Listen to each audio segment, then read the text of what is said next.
and welcome to Long COVID Foundation podcast. Are you seeking answers and solutions for the lingering effects of long COVID?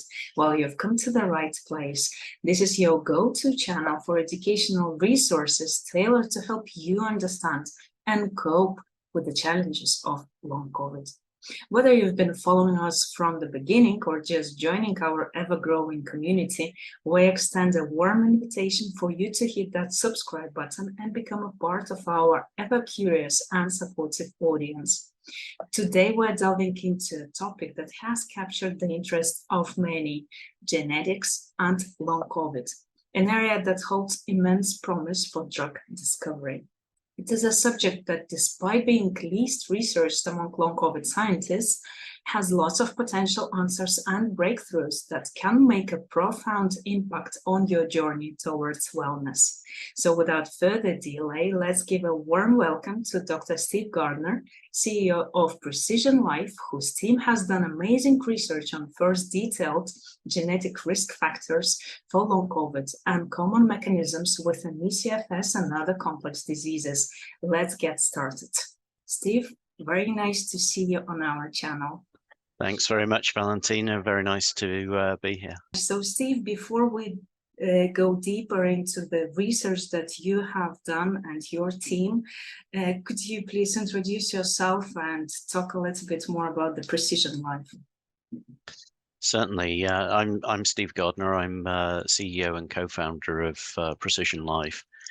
I'm what they call a bioinformatician. We use computational techniques to understand disease biology, really trying to get a much better understanding of what are the drivers of disease and which patients do those particular drivers are they relevant to, because that helps us define where we might best approach intervening with a new drug molecule. And if we can, obviously, if we can target those drugs more specifically at particular patients, it's a lot quicker and easier to get drugs on market when they have that kind of supporting information. So I've spent most of my career in and around the pharma industry. I started off working in one of the innovative software businesses that was spun out of Oxford University.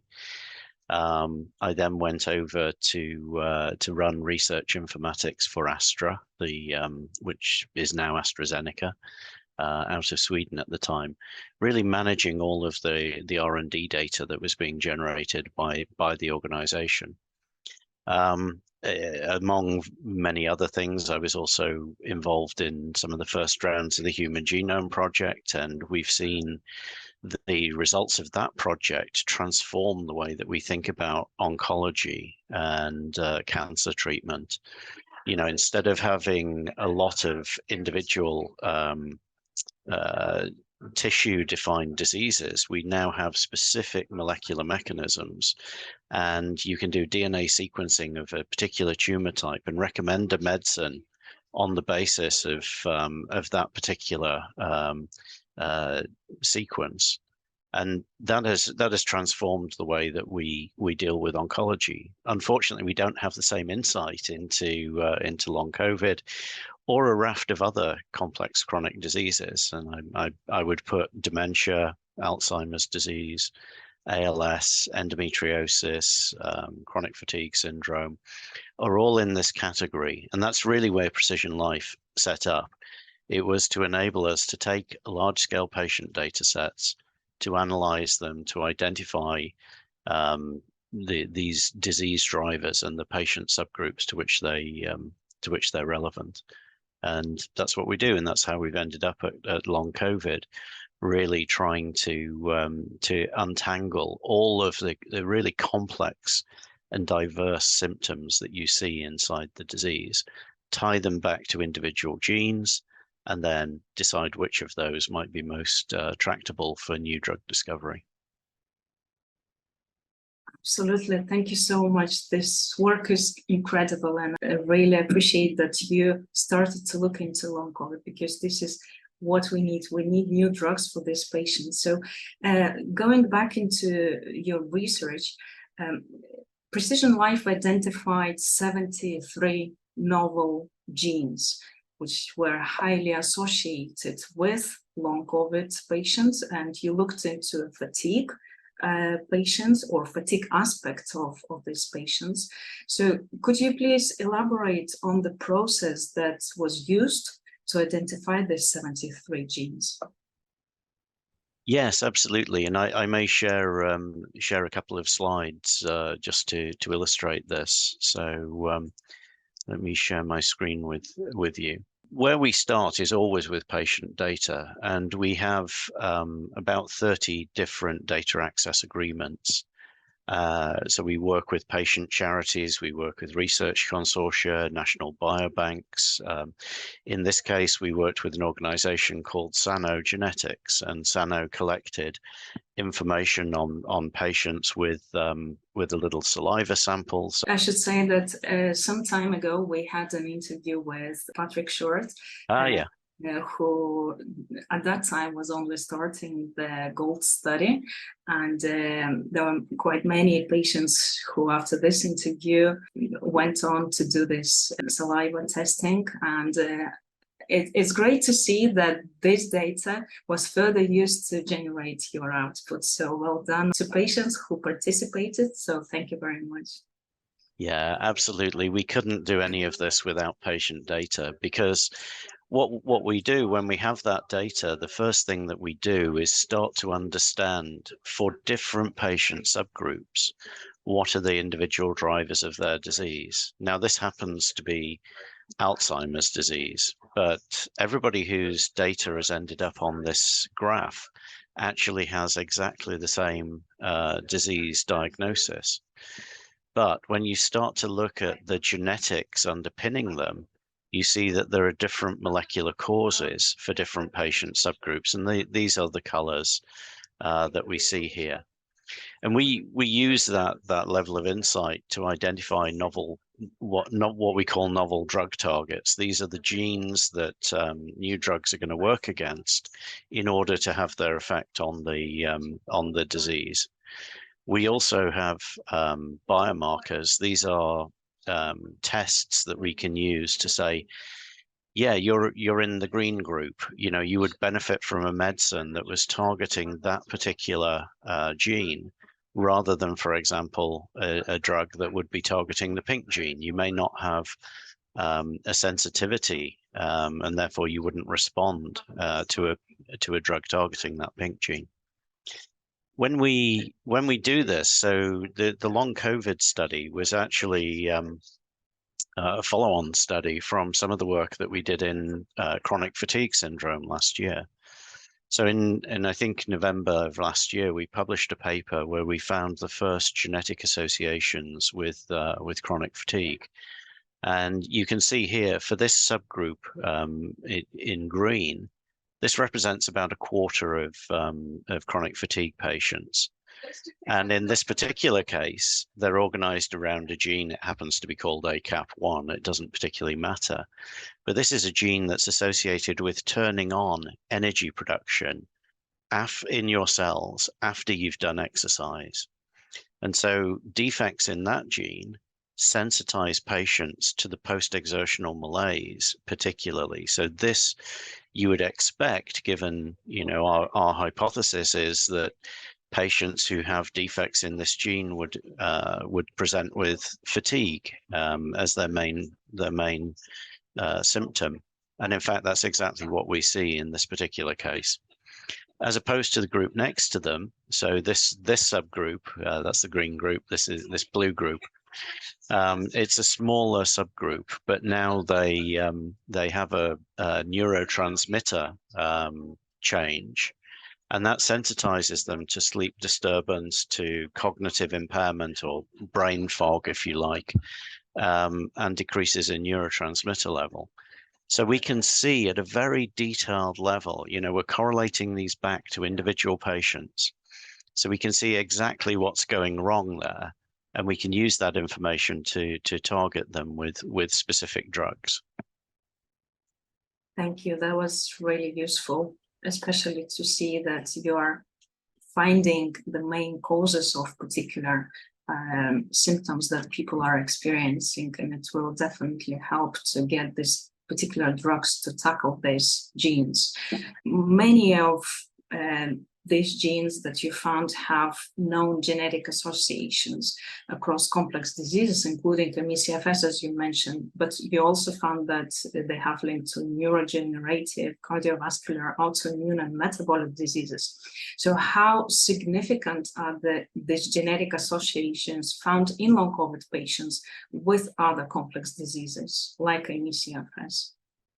Yeah, we actually looked at about 170 different diseases in a range of different categories. As you say, the main findings were mood disorders, so what we would typically call psychiatric disorders. I'm thinking depression, more manic behavior. We found neurodegenerative signals, so cognitive decline, cognitive dysfunction, that sort of brain fog. We found a lot in cardiovascular. So I think we all know that clotting is or microcoagulation is a key feature of the disease and may be associated with a lot of different symptoms. And then, as you said, autoimmune, gastrointestinal, respiratory effects as well. The interesting thing here is to identify common mechanisms, because in all of those other disease categories there are pre-existing drugs that work very well at correcting some of those kind of issues. And one of the reasons for doing this is to try and understand whether there are drugs already on the formulary or within the development pipelines of biotech and pharma companies that could be reused in the long COVID or the CFS context to help a particular subset of patients whose disease is, who are in the green group or the blue group and would therefore benefit from one of those medicines. Great. So following up on this point, so you discovered multiple novel drug targets, so from long COVID, opportunities to repurpose existing drug candidates. But can you provide some examples of these novel drug targets that you have discovered through this study? Yeah, so as you said, there's 73 novel genes that have been identified, and I think over 40 of them are potentially tractable from a novel drug discovery perspective. And those will require further validation. We will have to go and test that the drugs targeting those mechanisms are actually going to be effective in patients. That's inevitably a long, drawn-out process. I mean, on average, it takes about 12 years to get a drug on market from this kind of stage. What can be quicker is when we've identified a target that's already got a drug in development or on the market for that particular gene. And in that case, it may already have passed its safety profile. It may already have demonstrated that it's well tolerated, that it has a particular impact on the gene. And what we now need to demonstrate is that translates into a clinical benefit in long COVID patients. And that's the kind of repurposing, repositioning work that we've been doing. When we did our original study in severe COVID, which we did way back when at the beginning of the pandemic, so back in June 2020, we published this paper. We identified 29 compounds that we believed were going to be effective at helping patients with severe COVID. 13 of those have been put through clinical trials now, many of them successfully. One of them in particular was a compound called dutasteride, and dutasteride is usually used in males of my kind of age to reduce enlarged prostate. We thought that we could see a particular mechanism involved in a fairly significant subset of patients, about a third of patients. And we thought that this was this had the potential to reduce the severity of the disease. And that has now been all the way through clinical trials, and it's been demonstrated to reduce exactly that severity by about 40%. shortens the recovery time. It reduces the need for ICU and oxygen support amongst predominantly male patients. It's males with a high testosterone level that particularly benefit from this. So that's what we can do very, very quickly to find those kind of opportunities. And technically, within long COVID, it's particularly important because long COVID is probably not one disease in the classical drug discovery sense. There are different tissues involved, different mechanisms involved, and therefore multiple different drugs will be required. As I just showed you, you know, on the ME/CFS example. Those are two very different approaches to treating different patient subgroups. So they're really two completely different drug programs. If we want to bring new drugs to market for long COVID or ME/CFS, the repurposing route may offer a faster and cheaper way to do that without us necessarily having to first go through and identify exactly which tissues in the body are involved in the disease and how they would benefit from a specific drug. Can you expand on, from your point of view, what challenges there are in translating these findings into practical clinical application or therapies for long COVID patients? Yeah, well, they pertain to the drug discovery and development process. You know, that is a very well regulated process that you have to go through all of the different steps, and it takes a long time. So some of the main challenges will be that we don't know which tissues are involved, which makes it very difficult to take some of those tissues from a diseased patient and use them as an assay system to test new molecules. So one of the first things that we want to do is to demonstrate that you know, take cells from a patient, you grow them up, they show a particular, what we would call a phenotype, a particular set of characteristics associated with the disease. And then if you put the drug in, you basically want to ameliorate that effect. You want to reduce that effect. Unfortunately, with long COVID, we don't know exactly which tissues we should be collecting. And you know, this is the same with human tissue or in fact with animal models. We just don't have any good assays to work from. So it really is, we are still at the very early stages of learning what is going to be effective. And you know, one of the ways of shortcutting that obviously is to work directly within patients, particularly if we have drugs that have already been proven to be safe. They're already on market. They've gone through all their regulatory approvals. They're well tolerated by patients. If any of those might also have an impact on at least some of the long COVID patients, that can be a much quicker shortcut. There are some other technical challenges here, and they relate to the regulators, so the FDA and the EMEA. They don't have an overarching group who are generally responsible for long COVID. And that's because it affects so many organs in the body. You know, it affects the brain and the nervous system. It affects the gut. It affects the lungs. It affects the cardiovascular system. You know, these are all specialist areas where you have people who've spent 20 or 30 years of their career just working in that organ system. So if you go to somebody who's spent, you know, all of their years working on the lining of the gut, and you tell them that, you know, it's long COVID and you've got brain fog, they don't know what to do with that. Quite rightly, they don't know what to do with that. So I think one of the things that we also have to do is precisely this stratification to identify exactly what mechanism is related to which set of patients and which tissues within them, in order to be able to find champions to take these take these drug programs forward. Within the paper, you mainly talk or analyze data related to fatigue.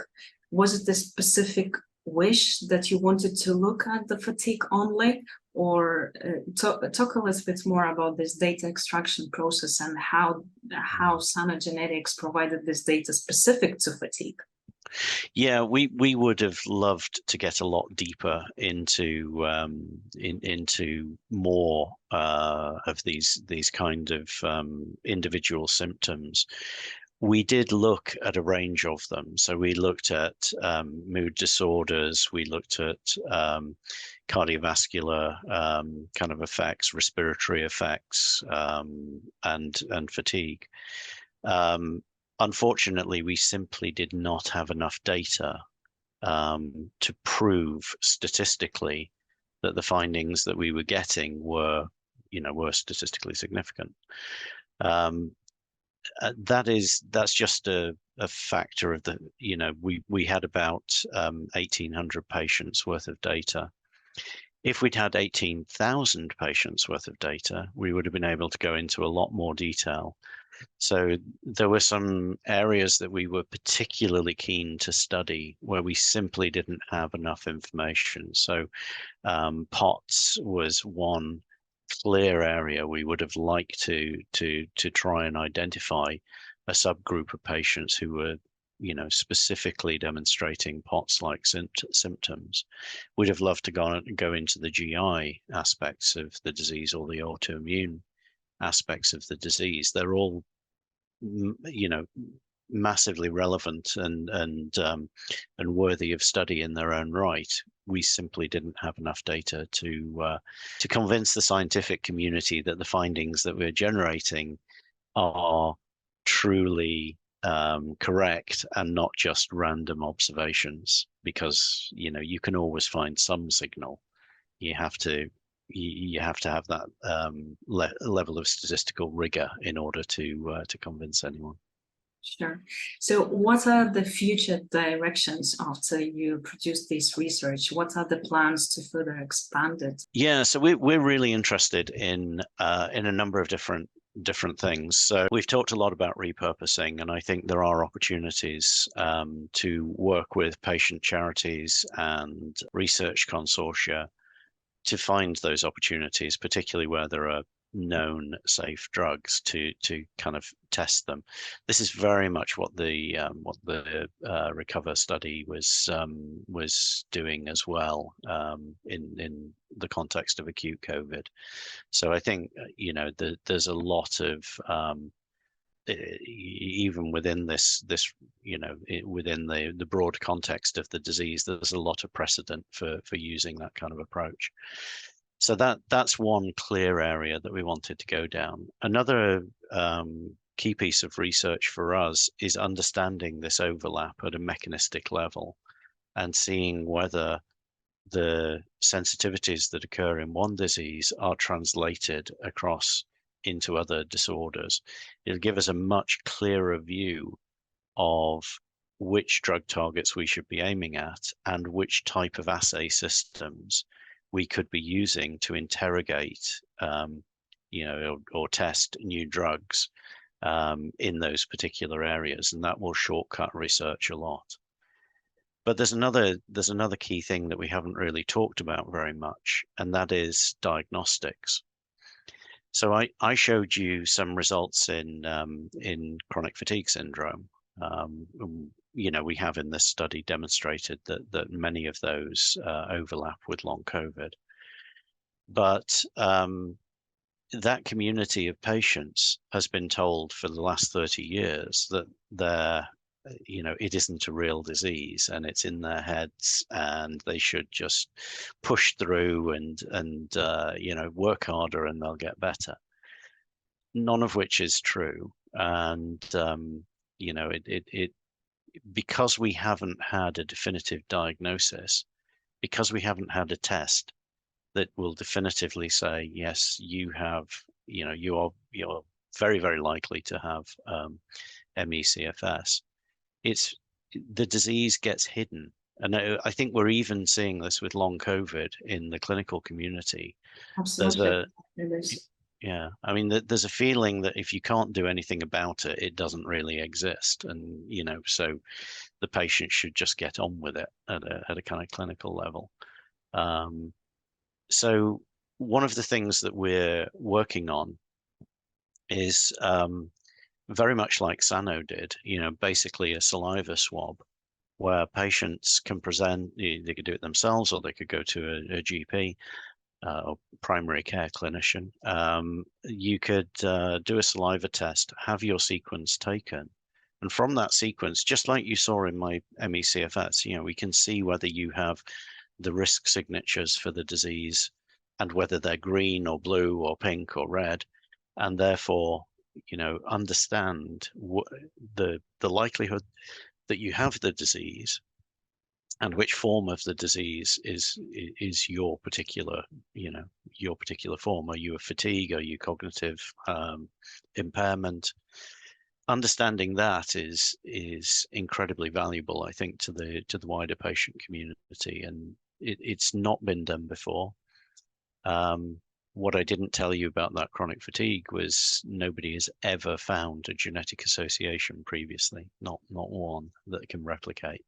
Wow. So our results there were groundbreaking, but they also are very predictive of disease status or disease propensity. I apologize, that's wrong. It is the propensity to suffer CFS symptoms after you get one of these post-viral kind of syndromes. So putting that, we're working with partners on this to demonstrate that these things are predictive and can be translated across multiple different populations, because it's very easy to find things that work within the population that you're already studying, but does that work across patients with different backgrounds, different ancestries, different socioeconomic status, all of those things, and all of that needs to be proven out. Thank you very much. You're very welcome. And that wraps up today's episode. You heard it all. If you enjoyed, please consider subscribing to our podcast so you never miss out on future discussions with leading experts and cutting-edge discoveries in the field of long COVID. And don't forget to leave a comment and share this episode with friends and family. Together we can spread awareness and support those still battling the effects of long COVID. Until next time, thank you for being a part of Long COVID Foundation channel. Take care and remember, knowledge is power. Take care, everyone, and goodbye.